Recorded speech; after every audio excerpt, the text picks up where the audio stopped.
Hi folks, welcome back. Thank you for watching. Please do hit subscribe if you haven't done so yet. It really does help when you do that. So, welcome to the end of month Q&A video for May 2021. It's been some really big videos this month, one much bigger than the rest, so I'm just going to power through your questions as per usual. My neighbour's cutting their grass at the moment, so if you can hear a rumbling in the background, sorry about that. And it's also really hot here in England today, so sorry if I'm a bit sweaty. So, let's see what you've been saying. Janos Hardy, appreciate your in-depth demos. Thanks and keep it up. Thank you very much. Hope you will do an Effectrode Blackbird demo one day. Yeah, me too. That sounds absolutely amazing, that pedal, in all the demos I've heard. And I'm always up for checking out new Effectrode pedals. I do have this one here to show you very soon, which is the Delta Trem. Absolutely incredible. Now, tremolo isn't my kind of go-to effect usually, but this one, I mean, there's loads of functionality in this, but just the standard sine wave tremolo, I've never played anything that sounds and feels more like an amp tremolo than this, so I can't wait to show you that in a few weeks' time. Bandit Sharp.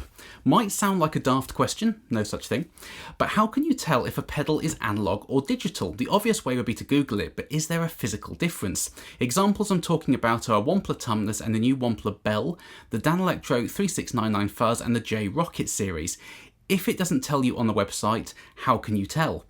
There's a few different ways. It's not a daft question at all. It can be tricky to tell sometimes. A few different ways. Firstly, get in touch with the manufacturer. If they don't tell you on the website, drop them an email. Most are very sort of happy to answer those sorts of questions. Another way is to open it up and look inside. If you see a sort of processor inside, it's digital. If it's all through-hole capacitors and resistors, it's probably analog. But another big way is just to look at the power requirement that the manufacturer states. Usually analog pedals are 100 milliamp draw or below. Usually some can go a little bit above that. Tube pedals are very different. They can go up to sort of 400 or 500 milliamps, but your standard analog pedals are usually 100 milliamps or less. Fuzzers are like 5 milliamps or something. Digital pedals tend to have a sort of 400, 500, 600 milliamp draw. So when you have your power bricks with a really sort of high current output, that tends to be for digital effects.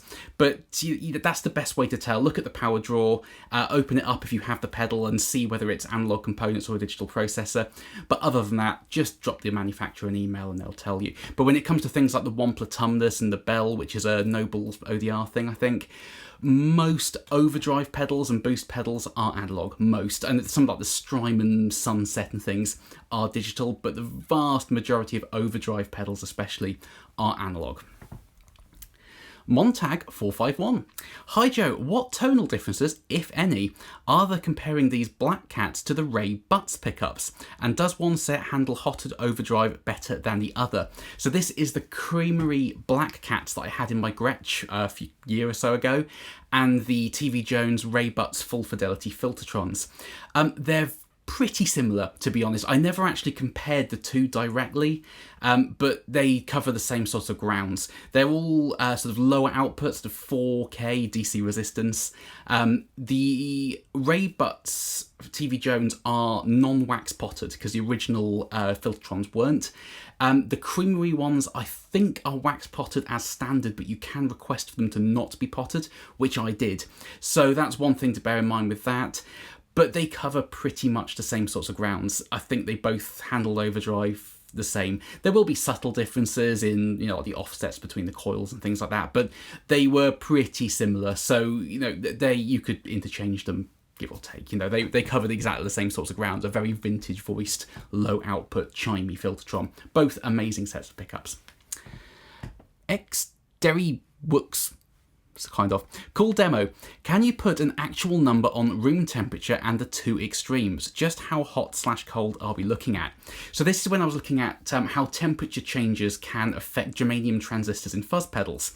So I had the fuzz running at room temperature here in the UK. Then before that I cooled it down by putting it in the freezer for about 3 hours and then heated it up with a hairdryer to get it red hot. And we looked at the different tonal differences and cleanups and things that temperature did to those transistors. In terms of the actual temperatures, I'm in the UK, so room temperature is about 20 degrees roughly. The cold temperature, having been in the freezer, it was probably about -5 degrees when I took it out the freezer. It might have heated up to about freezing approximately by the time I was actually doing the demo. I brought it upstairs and plugged it in. In terms of the hot temperatures, I would guess 50, 60 degrees, something like that. The pedal itself was too hot to pick up. I had to pick it up with a cloth because it was burning my hand to pick it up. So probably 60 degrees or so. As you will have heard in that video, I did have to let it cool slightly to actually make it work, because when it was really hot, it stopped passing audio pretty much. So we're probably looking sort of 50, 60 degrees or so, but it was definitely too hot to pick up. So that's just a guess. I don't have a thermometer, I didn't measure them, but that's approximately. Tate Pictures, cool and helpful video, thank you. Do you think an Analog Man Peppermint into a Beano into an Astrotone, that's an Analog Man rig, isn't it, into a slightly overdriven amp could work for psychedelic rock, so I could use just the Peppermint for raw fuzz tones and Beano boost for solos/leads, and use the Beano into the amp as my main tone and underdrive option, and the Astrotone for vintage overdriven sounds and other combos? Whew, most of those pedals will work individually for what you're suggesting they could work for, so you could definitely use the Beano as an underdrive. I would probably say the Beano boost will sound better boosting into the amp rather than underdriving it, but you know, it certainly could work. The Astrotone for the sort of vintage overdriven sounds is an amazing sounding fuzz pedal. It's fuzz distortion, and the filter, you can just thin the low end out and it does sound very vintagey, absolutely. In terms of running them and stacking them together, one problem you might run into stacking the Peppermint into the Beano is both pedals are germanium transistored fuzz pedals, so both want to see a direct connection from your guitar to their input, and if you put any pedal in line before them that's turned on or a buffered bypass pedal, that will mess with the impedance mismatch on the input of those pedals. So I've made videos before about how buffers affect fuzzers, so you might run into those problems there. That said, some people really like the sound of like a treble booster stacked into a fuzz face or fuzz face type pedal.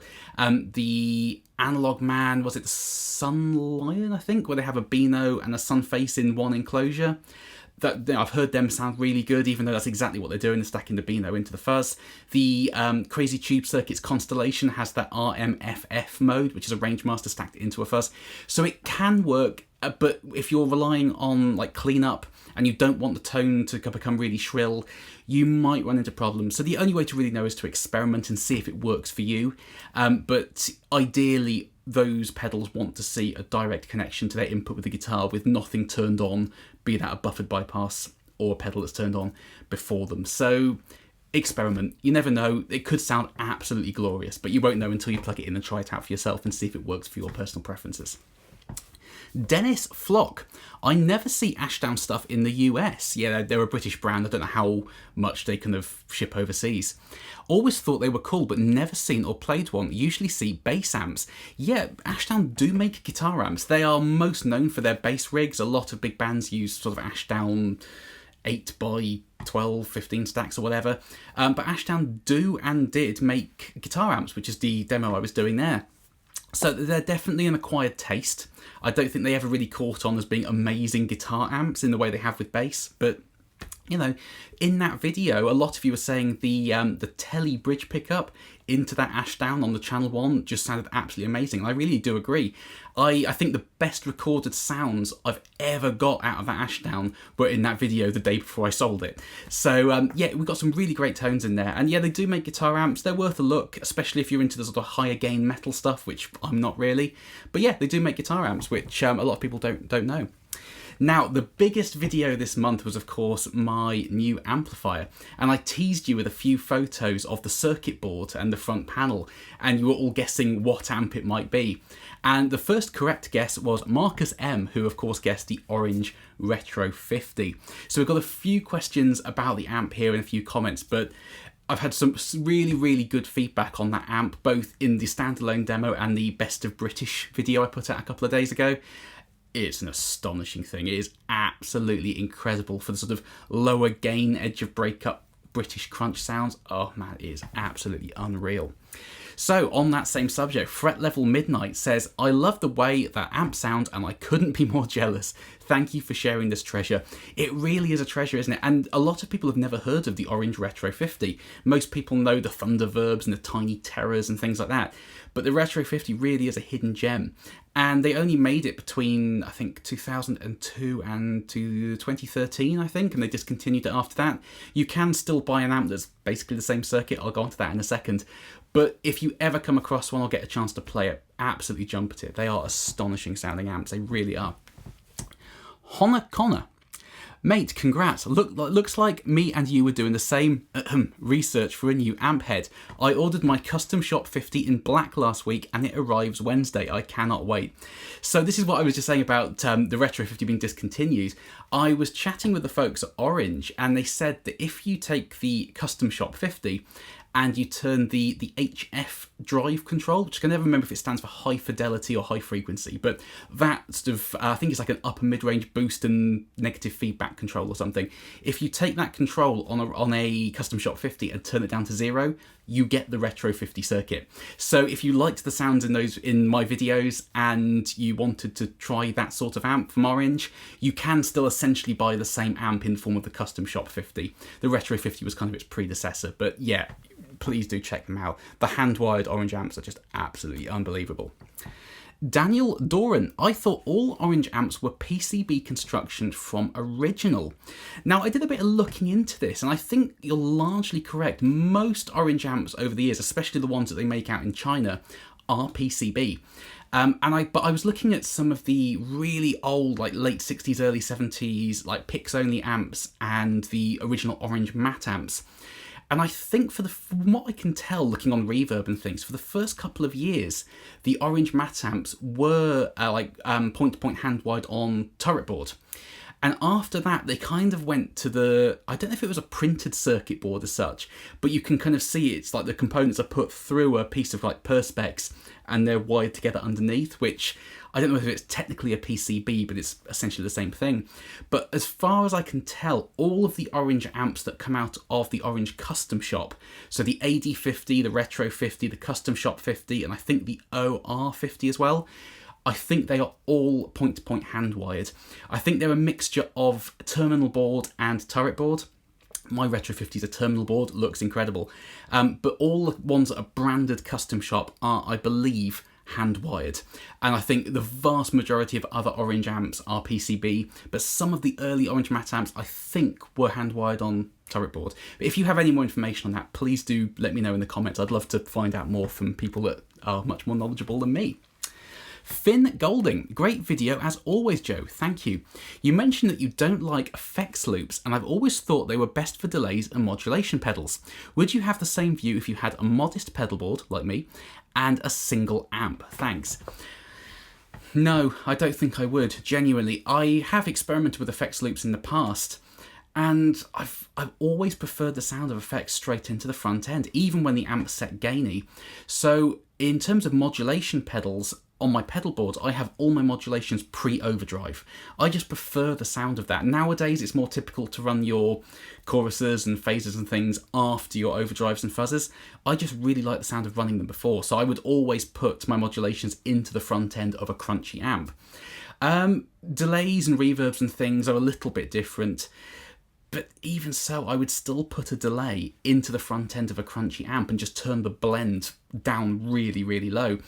I think delays into crunchy amps can sound absolutely amazing, as providing you have the blend low enough, because of course the amp will then compress the reverb tails and crunch them up a bit. So if you have it at a normal delay setting, it will just get very messy. But if you turn the blend all the way down and just tickle it up, it can sound really, really cool running a delay into a crunchy amp. So I think I would always do that. Reverbs are a little bit different, but to be honest, I'm not a big reverb lover anyway. I would use a spring reverb in an amp, if anything, and when I'm recording, I generally use a room mic over a reverb pedal. So that's not really an issue for me. But yeah, I just prefer the simplicity and the sound of just having all my effects straight in the front end. With the delay thing, if you're using clean and dirty sound with the amp and having the amp set differently, without an effects loop, you might need to use something like an expression pedal to control the blend so you can back it off for the crunchy sound so it doesn't become overbearing. Because if you set it for the crunchy sounds and then go to a clean sound, you probably wouldn't hear the delay and you'd have to turn the blend up.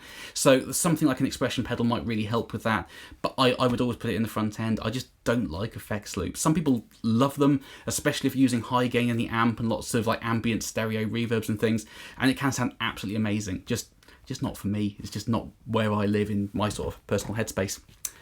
Enrico Palazzo. Hi Joe, I'm on the verge of buying this fuzz. This is the Williams Audio Mark I Tonebender, my favourite fuzz I've ever played.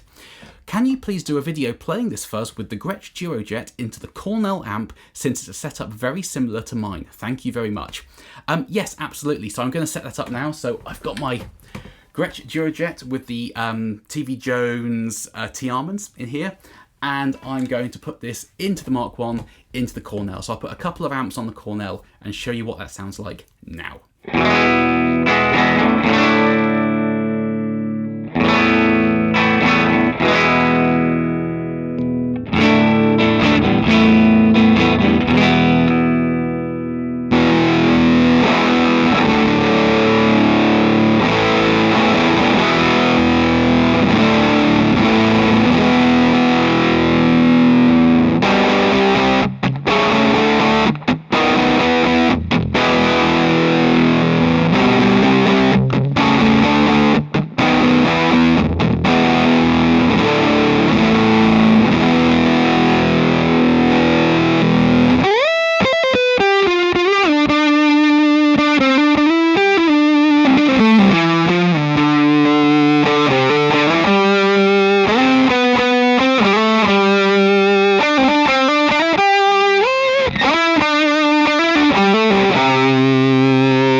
So yeah, sounds absolutely amazing.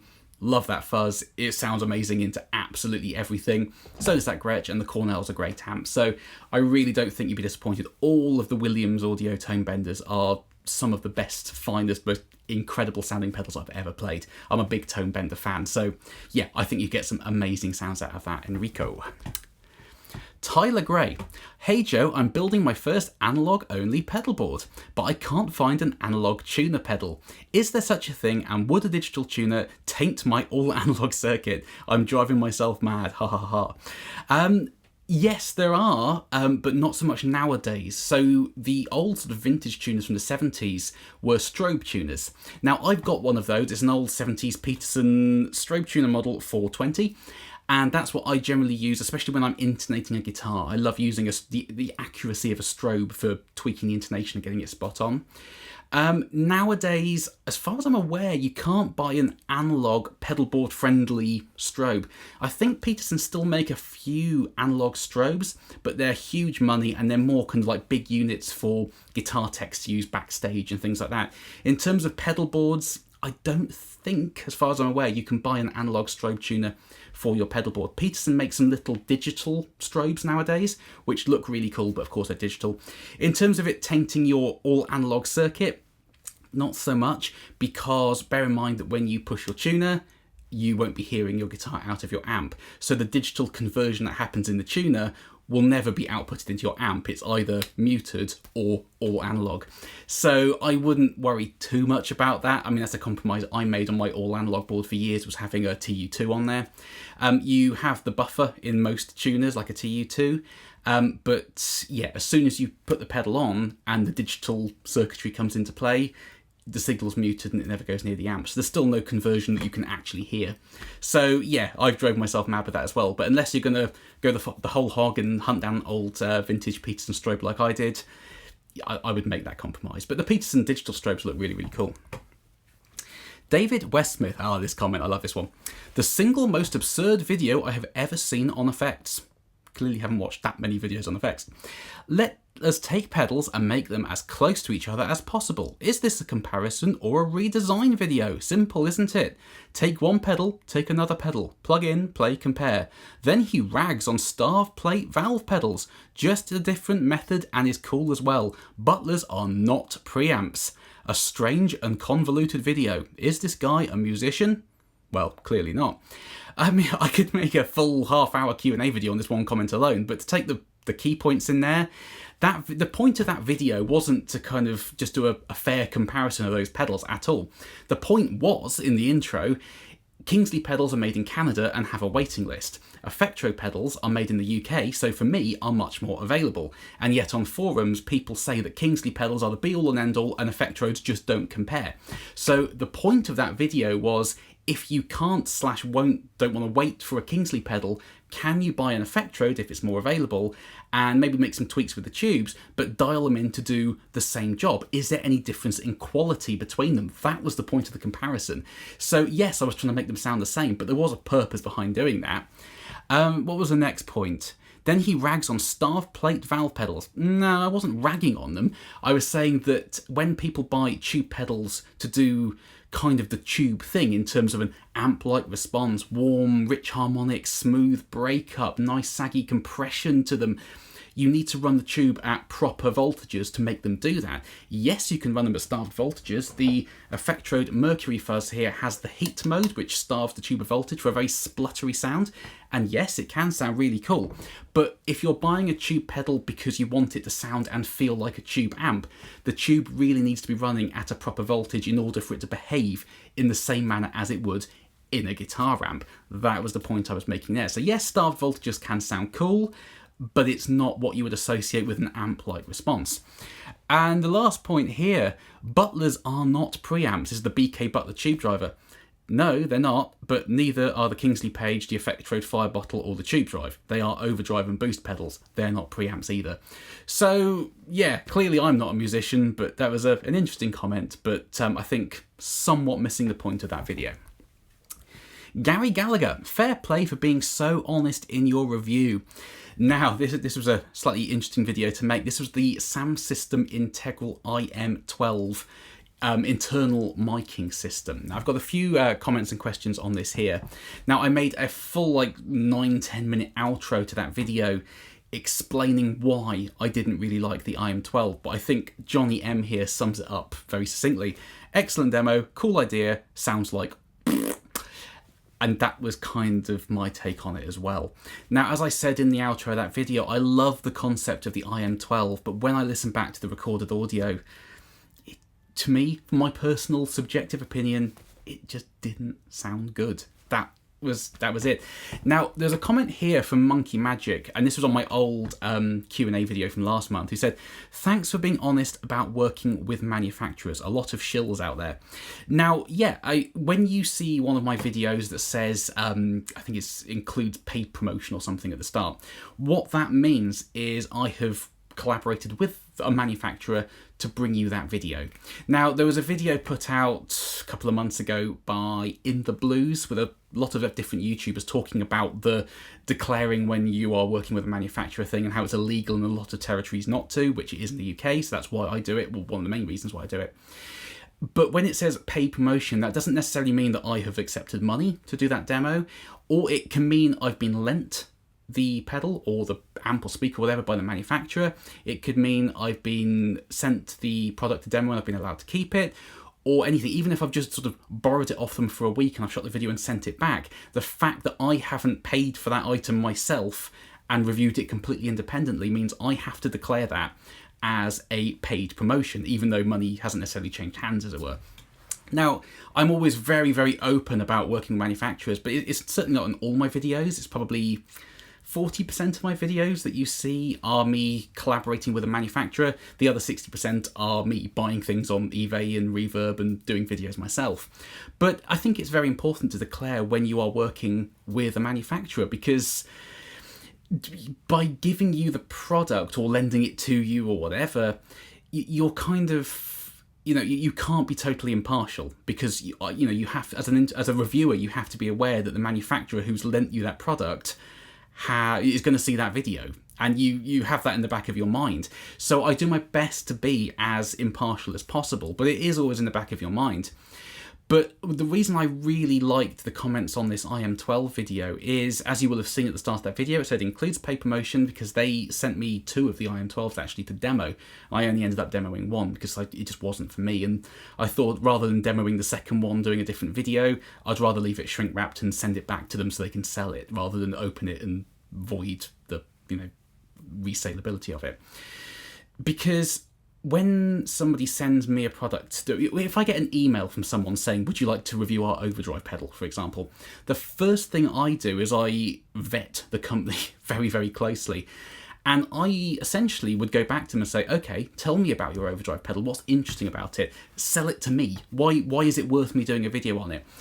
And I say no to a lot of manufacturers, because it's very tempting as a smaller YouTube reviewer to say yes to everyone because it's free content and people send you things and it looks impressive. It's very tempting to say, yeah, I'll demo everything. But when I speak to a pedal manufacturer who says, demo our overdrive pedal, and I say, tell me all about it, and they say, well, it's a like-for-like replica of the famous green Japanese overdrive pedal based around the fabled 4558 op-amp. It's a tube screamer. There is nothing interesting I can say on a tube screamer clone. There's some really interesting tube screamer, sort of modified tube screamer circuits out there, but when it's a like-for-like tube screamer clone, every company makes that. And without wanting to sound disrespectful to any pedal company or budding pedal builder out there, does the world need another tube screamer clone? Everybody makes them, and they all sound pretty much the same. So if I'm offered something like that, I will say no. Or I'll say, if someone offers me like a digital pedal, for example, I'll say, it sounds really good, but I'm not the right person for the job. Other people will do a much better review of that pedal than I could. So if it was like a metal overdrive pedal, I don't own any metal voiced guitars and I can't play metal. I don't have any metal amps. All my amps are sort of vintagey type amps. So I couldn't do that review half as well as a metal player could. So I'd say no, maybe recommend somebody on YouTube who could do a better job than I could. But when someone gets in touch and the product sounds really interesting and it sounds like something I would really like, I don't like doing negative reviews. A lot of channels do thrive on that, the worst product ever, and the thumbnail is them holding it out with a disgruntled look on their face. Yes, it's clickbaiting, it'll get the views in, but that's not what I like to do. I want to show you top quality guitar gear that I love myself. That's the point of this channel. Now, with the Im12, as I said in that video, the concept sounded great. Having a microphone fitted inside the amp, no mic stands, gives you consistency, all that stuff. It sounded really interesting, which is why I agreed to do that video for that company. But what I think is really important when you are a manufacturer sending your product to somebody to review, just because you're providing that product for review doesn't guarantee you a good review. The reviewer has to give their honest opinion, and in that video my honest opinion was I love the concept but it didn't sound good. Now the reason they sent me 2 Im12s is because they wanted me to shoot some speaker comparisons in my 2x12 cab and fit them in there and kind of record both at the same time, flick between them in Pro Tools and show the differences with the mic locked in position with good isolation, no bleed or anything like that. And on paper, the reason I agreed to do that, which I didn't end up doing in the end, I sent them back, was because the concept sounded great.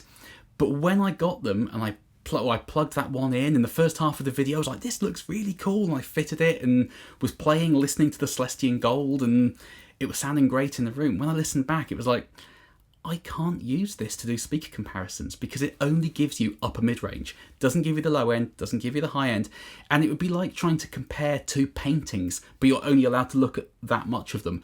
You don't know how good the painting is if you can only see 20% of it. So that's the reason I didn't do speaker comparison videos with the Im12s and I sent them back. But yeah, I think it's very important. I don't like doing negative reviews, but when I'm reviewing something that I really don't like, as long as I can justify that and it's not just that I'm the wrong person for the job and I'm trying to do something I'm not comfortable with. If there's reasons why I don't like it, I have to tell you that. And I have to present it to you and say, look, I don't like this and this is why. For me, I couldn't sit there and say that I loved how the Im12 sounded because I really didn't.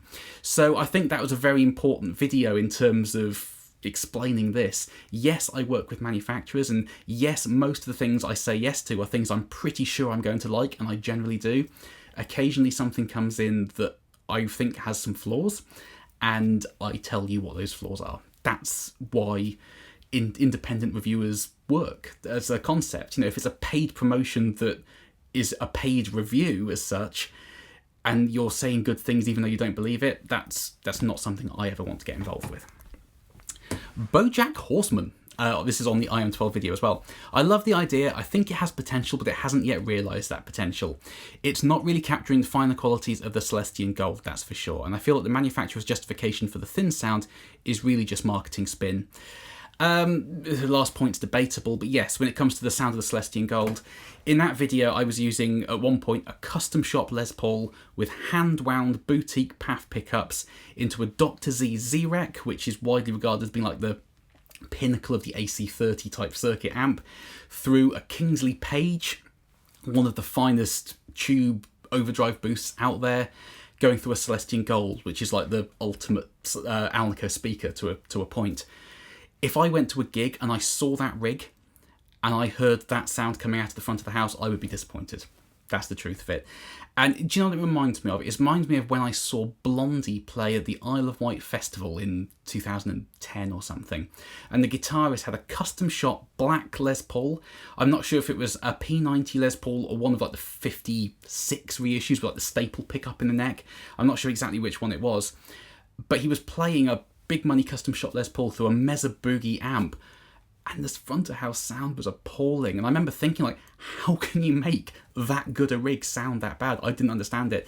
If I heard the Im12 sound coming through front of house with that rig, I would think something's wrong, personally. But anyway, enough on the Im12, but I think that's an important point to make, that supplying a product for review doesn't guarantee a positive review if the reviewer really doesn't like it. And the final question this month, tasty, tasty, tasty licks from Reckless Toboggan. Thank you. 12 to 64 at 440. Dang, the tone doesn't lie. So this is the Best of British video that I put out a couple of days ago. And I spoke about new tone strings, which are the strings I use. And I showed the gauge on screen, which are 12 to 64. And I do play them in standard. And I had a few comments about like how heavy my strings are.